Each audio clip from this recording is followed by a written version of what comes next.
Okay, you hit Looks so record. cool. Yeah. Do you want me to redo it? That's 'Cause fine. we're That's good. So it's Thursday, I think it's August 8th. We haven't done any video recording, I don't think, since we left Zimbabwe, so I wish we had done more. We made our way to Vic Falls after our camping in Matobo. It was a nice drive, and it was really cool picking up Mackenzie, Janine, and Skylar and Christian at the airport. It was fun to have them here, and it was good that things worked out as far as getting the Land Cruiser there. The drive was nice, so they were pretty exhausted, as I can imagine, a 38-hour trip, so it was nice to be there for them, and it was nice to be able to get them back to Victoria Falls. Um, Victoria Falls is as nice as I remembered. Um, the falls are, I guess, one of the seven wonders of the world, and just really incredible. About a kilometer long, and we're on the Zimbabwe side, which we hadn't been before. We had been to the Zambia side and saw kind of the Horseshoe Falls, so seeing the other side of it was nice. And it's really nice to be able to show people. Uh, not show people. It's really nice to be able to see these things through other people's eyes for the first time. It's my mom's first time, and Dick and Margie's, in fact, everybody's first time except us. So to be able to experience that with them and relive kind of our first moments there a number of years ago is really special. I like doing that. I like exposing people to new things. It's cool. My parents did it for me, so I feel like I owe it to do it for my kids and anybody else. First day when we got there, we tried to do a little walk down to the falls, and Christian and Riley ran out in front, and I called them back, so they had to stay behind me, behind the parents. They couldn't go first on walks like that, and sure enough, 10 minutes into the walk, there was a big elephant on the right-hand side, and if they had been out running in front, they would have spooked it. Who knows what would have happened? So it was scary. Well, I mean, if they had spooked that elephant, it spooked me, and I was alert for it. And if they had been running ahead, could have been pretty bad. So I'm glad we kept them behind. One of the highlights was Mackenzie bungee jumping. My goodness, that girl's tough. That bridge is no joke. The bungee jump's 110, 111 meters, so 300, a football field. That's the football field is the fall. So, and not only did she do it, she jumped. I mean, she went for it, swan dive. It was pretty cool. So, we got to live that through her, which was neat. And then the kids and the grandparents, or at least Grandma Sandy and Sam, did the zip lining. That was neat for them to do too. So Big Falls is nice. Falls is nice. What else? It was good. It was a good time for everybody to get settled. The Kingdom Hotel was great. 2 nights in a hotel, especially for the new people arriving. It was a perfect introduction to Africa for them. Then about 4 days ago, we drove from Zimbabwe into Botswana. And I tell you, after our first border crossing from Mozambique to South Africa, that was one of the low points of the trip. I didn't like that at all. But ever since then, the border crossing's been really good. The border crossing into Zimbabwe and the border crossing for us to get into Botswana, they were great, nice and easy, no hassles, very calm, very orderly, very welcoming, so it's good. I don't know why the other one was so bad. So we spent our last 3 nights in Savudi, which is a camp just south of Chobe in central Botswana.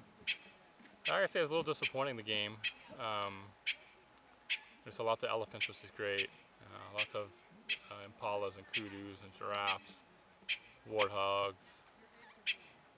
But we spent 2 days looking for 2 days looking for lions, and we worked and worked and worked and worked looking for lions. We talked to everybody we came across on the trails. We talked to all the guides we found, saw. Yesterday morning, we spent all morning in a zone where they'd seen lions the day before, and we're following tracks. And not that I'm a tracker at all, I have no idea how to track, but I can recognize lion tracks. So when we're on a road and I can see footprints, I can recognize it's a lion, and I can recognize when lion hasn't been. You want to come over here? You can come over here. You want to come over here? Come on. Sit on my lap. Come on. Well, aren't you talking? Yes, you can come in. Okay. Not sure if that'll focus. lean back. So we looked for lions for the better part of 2 days, and yesterday we really worked for it. We looked for lions for a long time. Like I said, I can't track it all. I have no idea how to track something, but I can recognize the footprints. So I knew we were in zones where there were lots of tracks.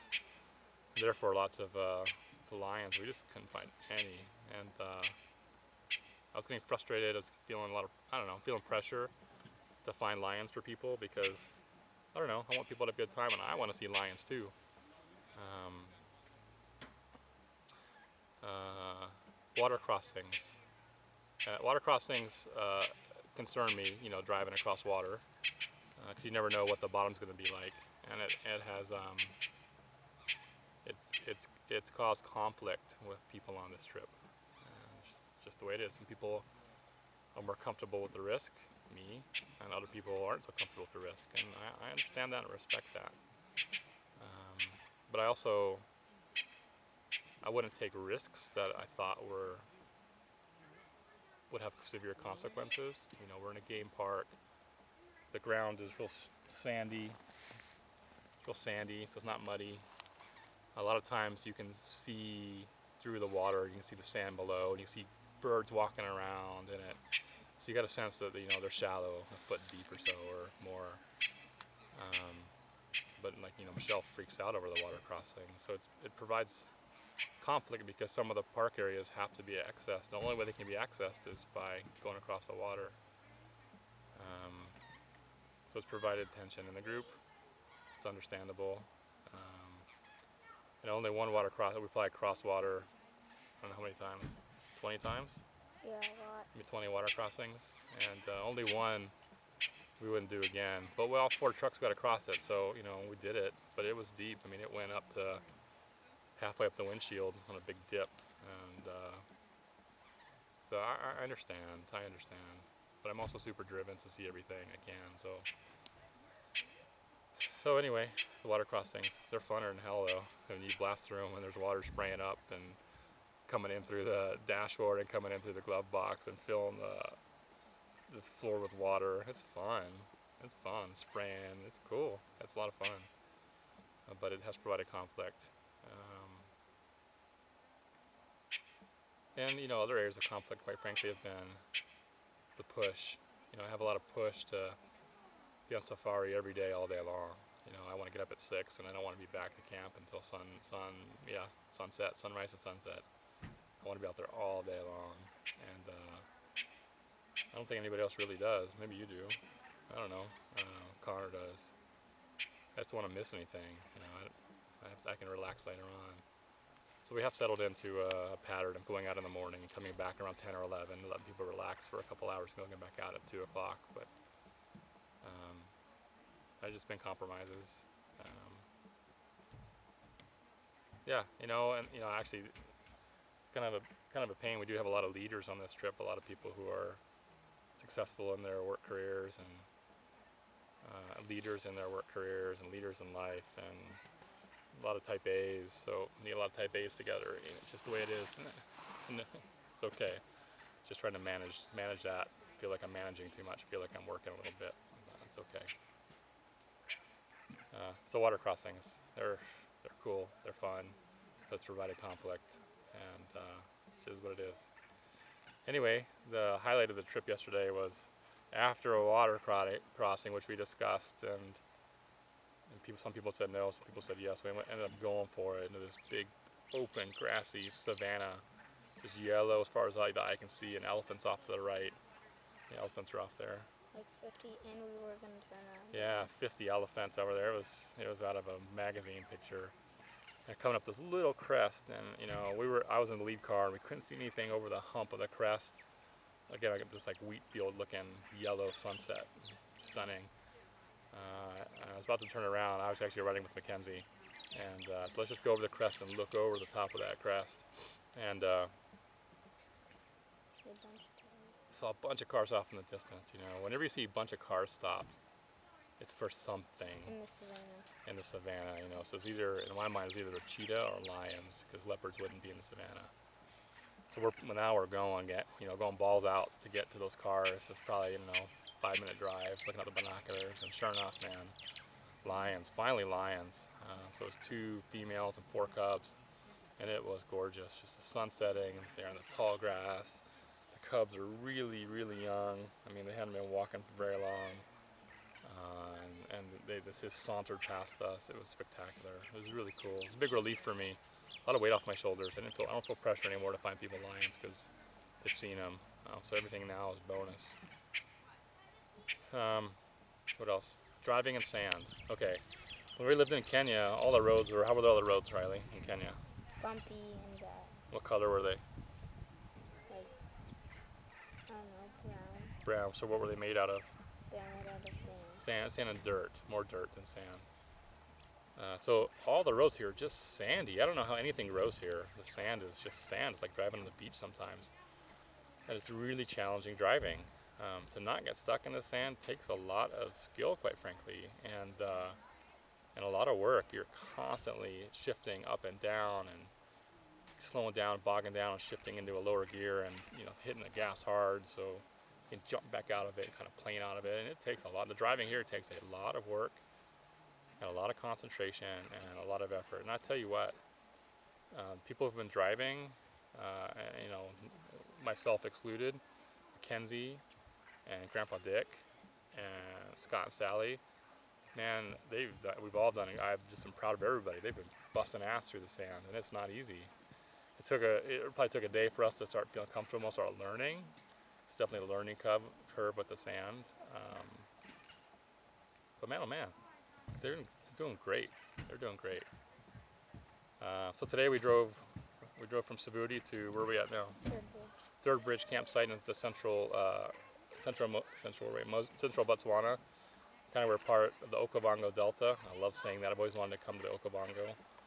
It's a lot more lush here. We're just surrounded by kind of marsh. Our campsite's that way. Yeah, it's beautiful behind us. Kind of sun setting. Another hour and a half. Sun's over here. My face behind a tree.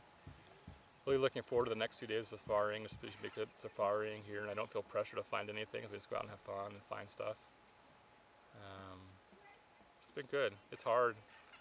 Just somebody said something yesterday at the campfire that I had more energy than everybody else put together here. And do you remember that? I think Sally said that. And it's not true. I am exhausted. You tired too? We're all tired all the time. I am exhausted. And you know what? I know I'm going to be exhausted for the next 20 days. I'm not gonna get caught up. I'm gonna be exhausted till I get on the plane flight home, and I'm gonna sleep for 20 hours. I'm exhausted pretty much the whole trip, but when the alarm rings in the morning, I don't want to miss out, so I get up and go and just push through it. Spectacular stuff we're seeing, and I don't want to give up a minute of it.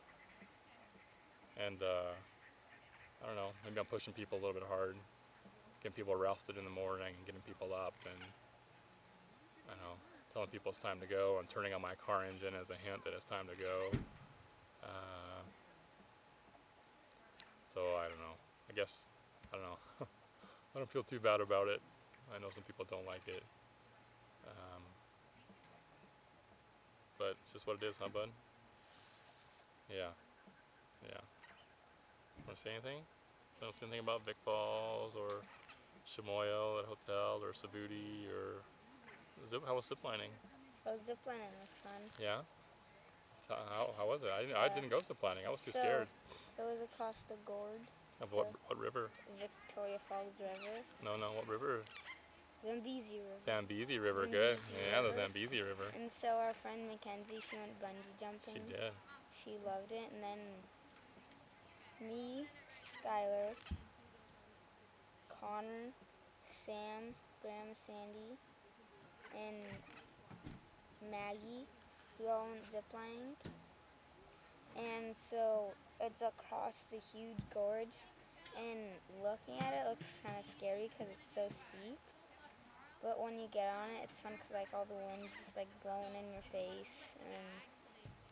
And me and Skylar went together, so we were zipping across. And Connor, he went by himself because it's weight limit. And he almost got stuck in the middle of the gorge. So, yeah.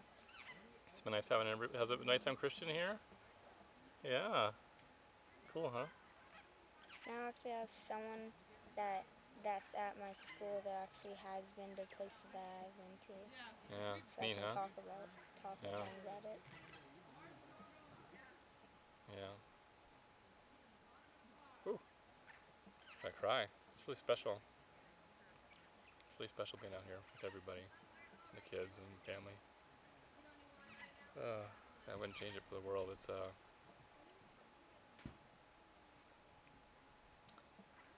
an adventure, and I hope the kids tell their kids about it, and hope these kids continue traveling when they're older. And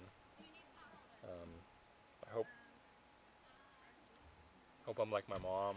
You know, she's in her late 60s and traveling the world and ziplining across the Zambezi River, and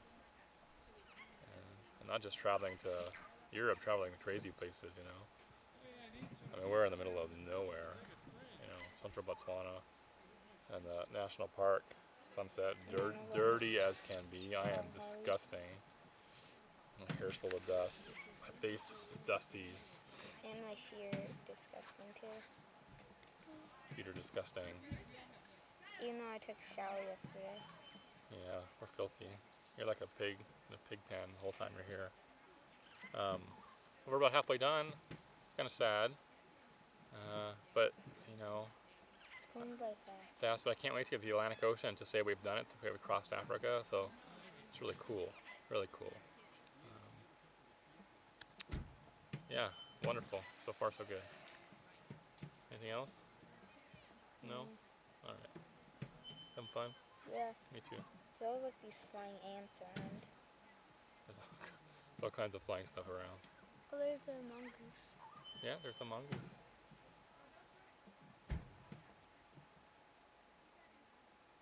There's the elephants out here too. I saw one of those like, do you want me to turn it off?